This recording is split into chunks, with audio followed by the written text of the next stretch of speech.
Alo, alo.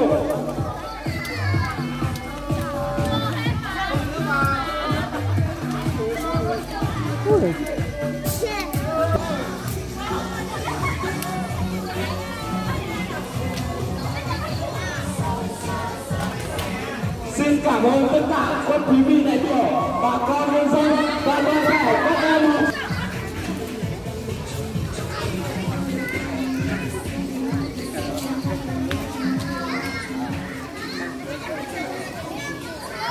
Chúng tôi xin tuyên bố buổi lễ đêm giao lưu văn nghệ buổi tối ngày hôm nay thành vâng, các bạn đồng tình nguyện các đồng xanh xin cảm ơn tất cả bà cô các lần sau các em nhỏ đã đến. Xin chào và hẹn gặp lại quý vị trong những lần thành phần lần sau đến của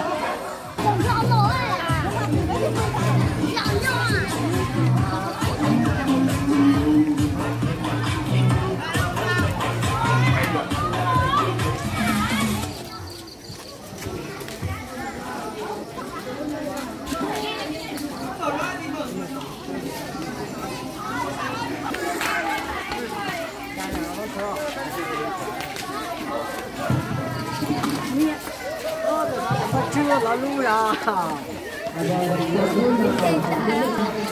Các bạn các vị chính quyền địa phương về nhà đi. Xin chào, về nhà ngủ thôi. Thôi, kết thúc rồi. Ngủ thôi, kết thúc rồi, hẹn gặp lại cô.